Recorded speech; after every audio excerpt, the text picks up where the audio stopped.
nggih lanang wedok tulinan HP.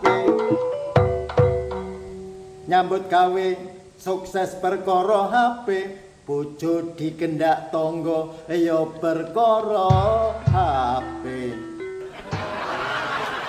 Mulane HP aja disalahgunakne.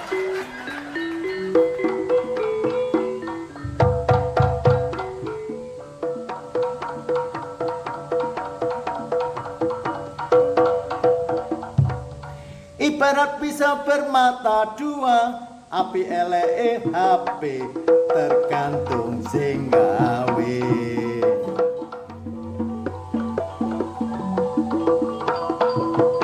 HP pertama kula merek Oppo, OPPO. Penciptanya orang luar negeri. Kalau yang nyipta orang Indonesia pasti diberi nama APPA, dibaca apa? Kalau yang nyipta orang bisu diberi nama APPPPPPA, dibaca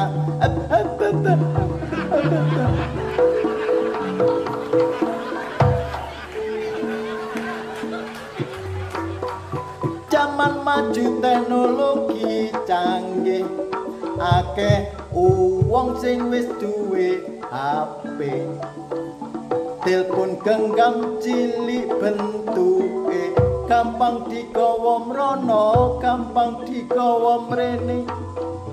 Luwe-luwe sing lagi pacaran, gak tahu surat-suratan, duwe HP tilpun-tilpunan, yen kirim surat yo cukup SMS-an. Aku dhewe gak ketinggalan, tuku HP anyar sing regane murah. Pokoke kenek gawe hubungan karo pacarku, pacar simpenan. Kartu HP ku gak mek mung siji, isi loro iso gonta-ganti. Nelpon pacar nganggo simpati, nelpon gendaan nganggo kartu entry. HP ku apik model, esinge sobat gak ono tunggale. Dipijet pacar gak ono sinyale, dipijet gendaan iso getar dhewe. Ngateni pacarku sing anyar, aku kenal nang Facebook kang. Ngateni iku singkatane ngateni ye. Cekap semanteni ye hubungan kula, menawi lepat nyuwun sugeng mirsani cerita sampai intek, silakan ditonton sampai entek.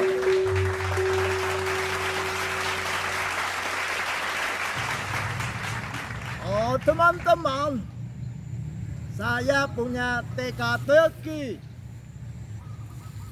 Pagi-pagi teka-teki. Teka-teki apa bro? Ya, cepat, saya pengen segera nyampaikan jawaban. Ci, naik ci, dilempar ci, teriak ci. Oh, ini teka-teki baru ini. Saya juga baru dengar. Wis nyerah bro apa? Ci, naik ci, dilempar ci, teriak ci. Cina naik cikar, dilempar cikra, teriak ciami. Ciami. Oh, kamu itu meledek saya, membuli saya. Bukan, kita semua kan juga orang Cina. Ini hanya guyonan, jangan diambil hati. Saya sendiri juga keturunan. Hanya situ aja yang asli. Jenengan itu kata canggah saya mirip dengan sampai. Hahaha, betul.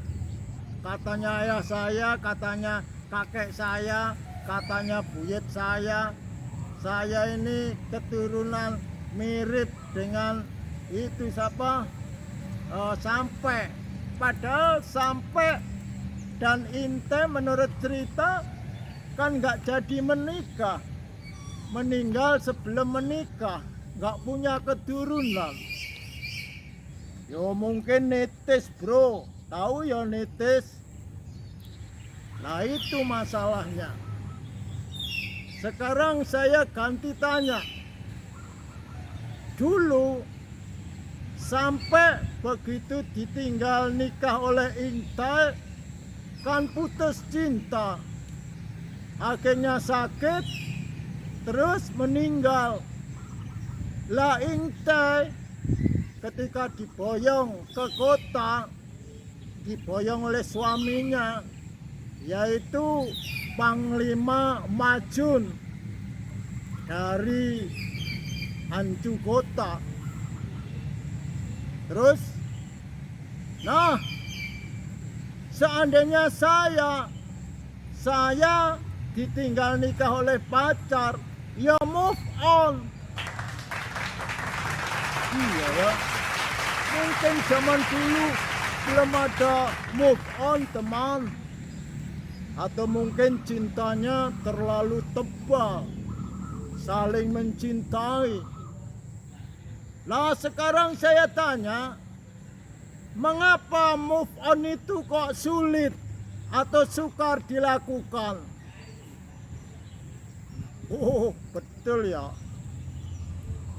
move on sulit dilakukan gara-gara sejak SD kita diajar untuk mengingat dan menghafal, tidak pernah diajar melupakan.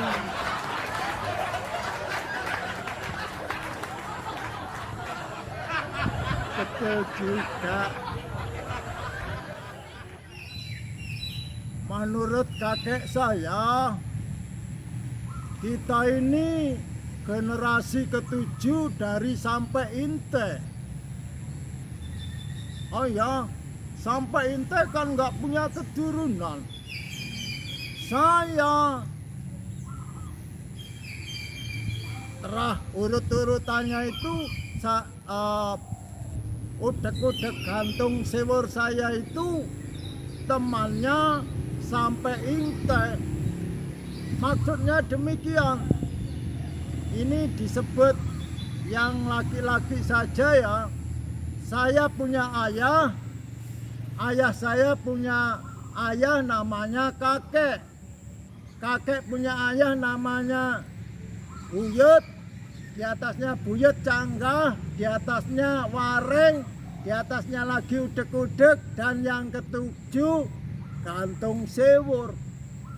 Jadi kita ini cucu gantung sewurnya dari teman-temannya sampai Inte. Oh betul ya, keturunan ke-7. Berarti ratusan tahun yang lalu cerita sampai Inte itu. Betul teman.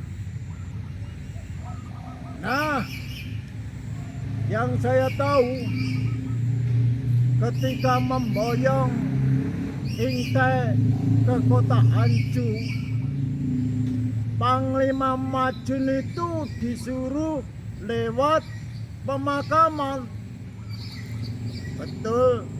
Terakhirnya peristiwa Inte masuk ke liang lahat, kuburannya sampai akhirnya jadi kupu-kupu itu sampai sekarang melegenda. Nah, ketika memboyong Inte ke kota Hancu, Panglima Majun naik cikar. naik Cikar apa Dokar? Zaman dahulu Cikar atau Dokar itu sebutannya Cikar. Kalau Dokar kan kereta yang ditarik oleh kuda. Kalau Cikar ditarik oleh sapi. Nah, zaman dulu baik Cikar maupun Dokar sebutannya adalah Cikar. Yang mengendarai namanya bajingan. Tapi ada orang lain mengatakan kalau Cikar itu sopirnya namanya Kosir. Nah, kalau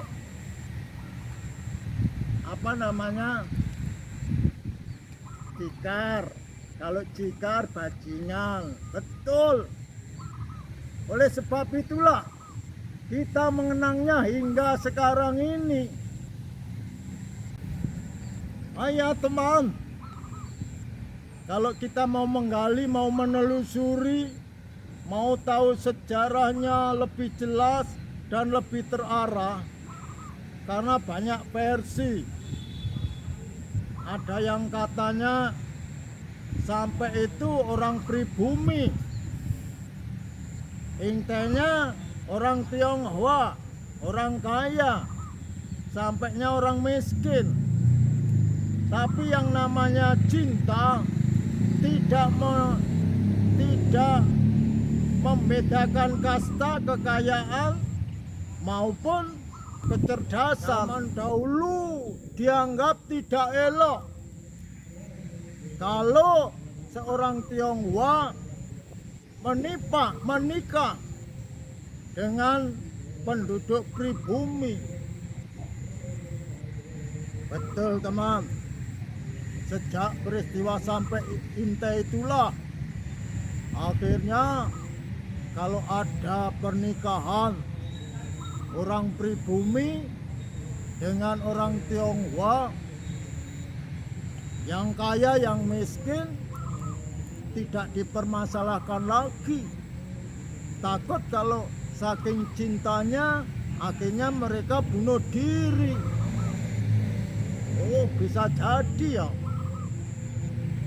Baiklah teman-teman, sesuai dengan usulanmu tadi, ayo kita ke orang yang tahu sejarah tentang sampai Intai ini.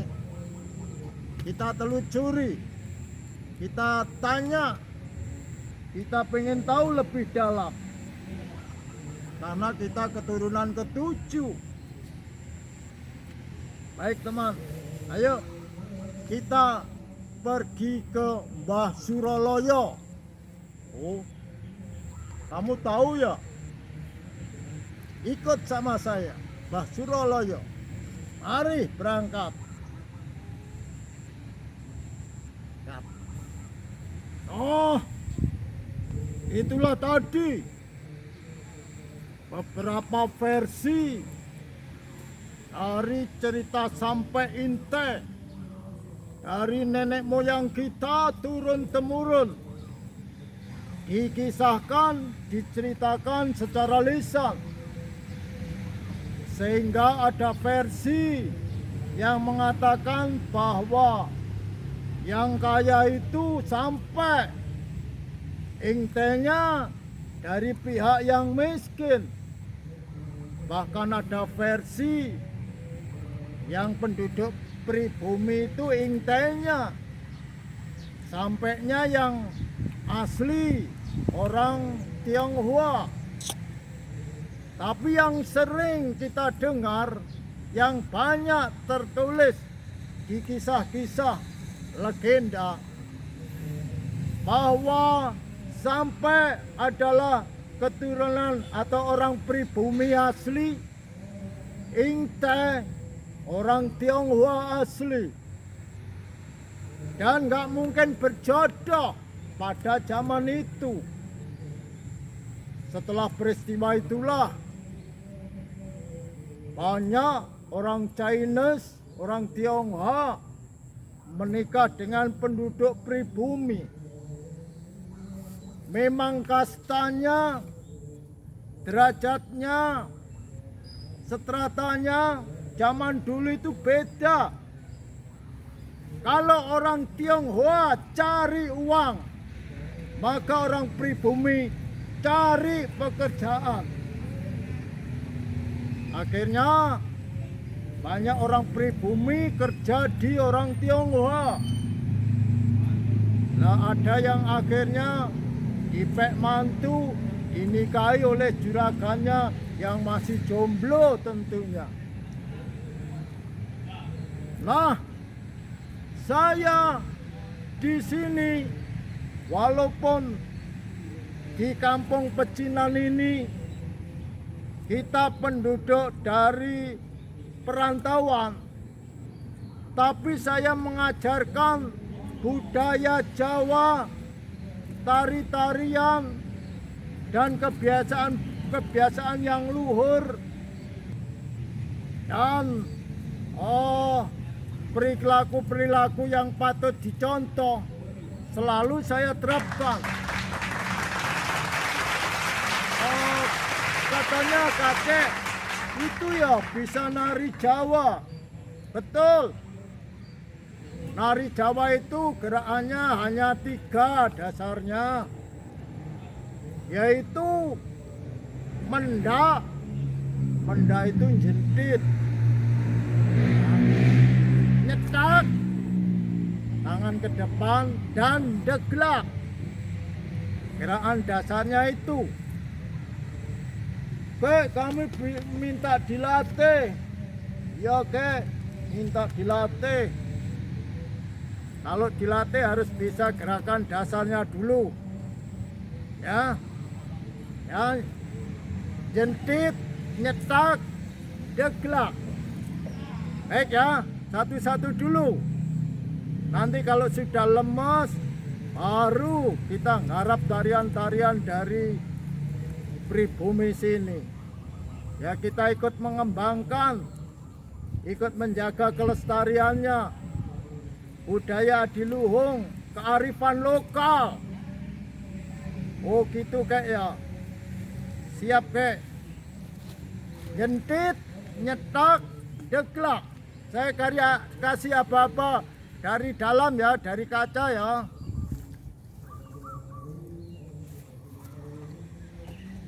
Ayo yang depan dulu. Ntar kek.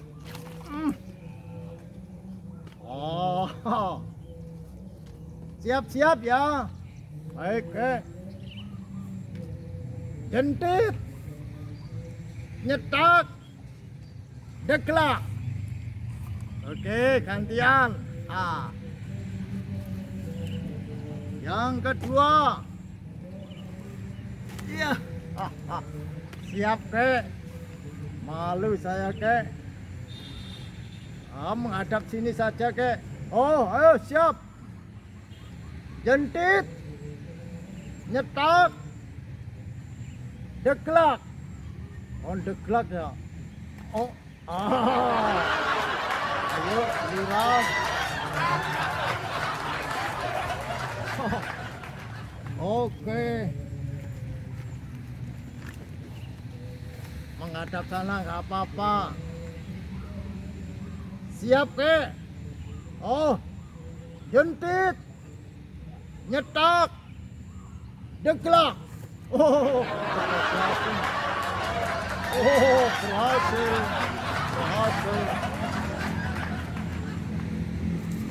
Oke, siap kek. Menghadap mana ya? Oh, sini aja. Oke, siap ya. Ya oke. Jentit, jentit, jentit, jentit. Hanya, koko. Opo, Cece. Sebentar lagi kan ada pemilihan umum, ada pemilu. Oh, terus maksudnya padahal kita akan ada rencana liburan berapa 3 hari berturut-turut itu mau keluar kota, mau happy, mau healing. Oh, kan bisa diatur. Healingnya kita berangkat lebih awal. Nanti menjelang pemilu kita usahakan segera pulang. Pokoknya kita harus ikut pemilihan umum. Walah begitu ya. Sungguh melia panjenengan Koko. Ya sudah, kita siap-siap. Nanti kita pergi liburannya lebih awal. Dan mudah-mudahan kita segera bisa pulang ke kampung halaman untuk ikut pemilu, untuk ikut pencoblosan.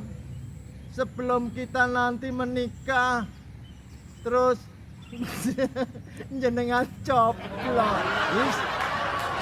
Ada saja. Ayo pokoknya kita sepakat. Kita nyadari pemilu itu penting. Libur panjang pun kita harus ikut dan menyempatkan diri untuk sampai ke TPS. Kang Mas, saya ada usulan Koko. Bagaimana kalau menjelang pemilu ini kita bagi-bagi sembako? Bagi sembako tujuannya apa? Ya hanya untuk menyemarakkan, menyenangkan, tanpa ada tujuan, tanpa ada tendensi apa-apa. Ini kan pesta rakyat, jadi supaya warga yang nggak punya beras, nggak punya bahan untuk masak, ia bisa bergembira dan siap datang ke tempat pemungutan karena sudah makan, sudah sarapan dan lain sebagainya. Bantu ya bagi-bagi sembako tanpa tedeng aling-aling, tanpa tendensi, tanpa ada tujuan, tanpa ada mempengaruhi untuk nyoblos ini itu. Oh itu ya. Oke siap. Ayo saya bantu untuk berkemas-kemas, untuk menyiapkan, iya, untuk membungkus ya, merakit-rakit Kang Mas. Terima kasih Koko. Ya Cece, ayo. Ayah, kemarin pagi nggak sore, situ keliling dari rumah ke rumah, membawa kresek berisi sesuatu. Apa itu?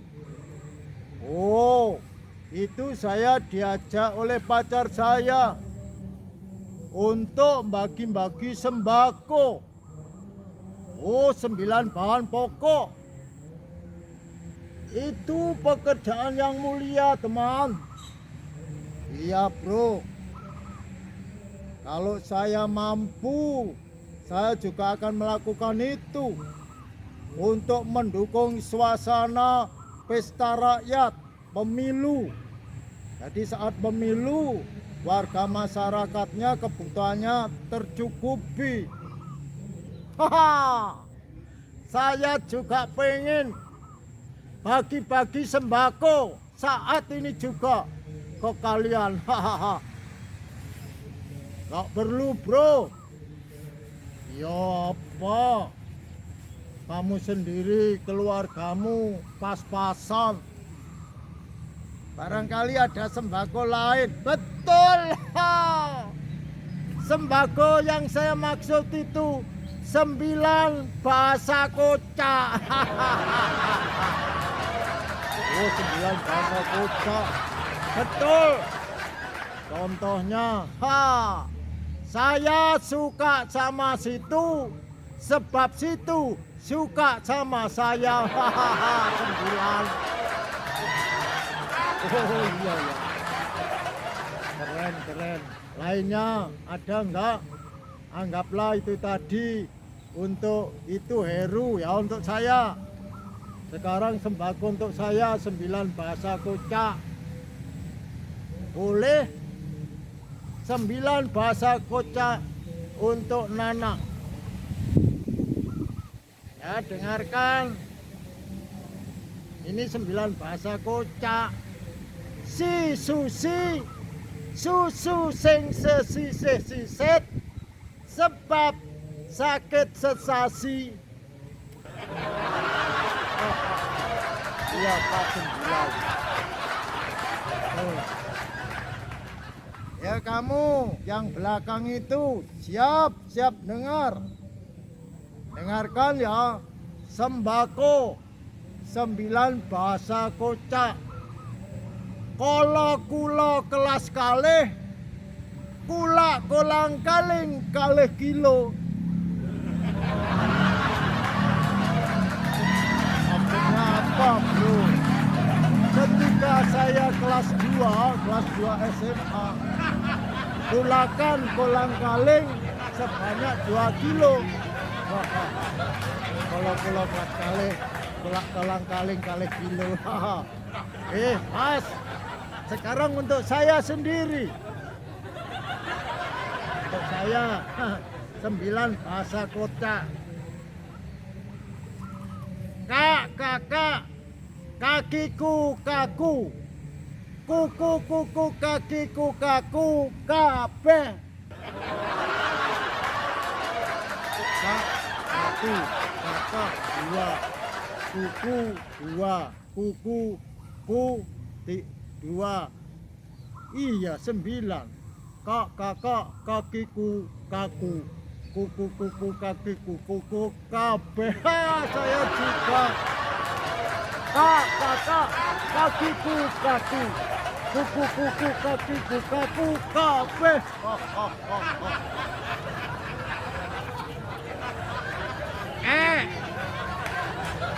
Kakek kakiku kaku. Kuku kakiku kaku kabeh.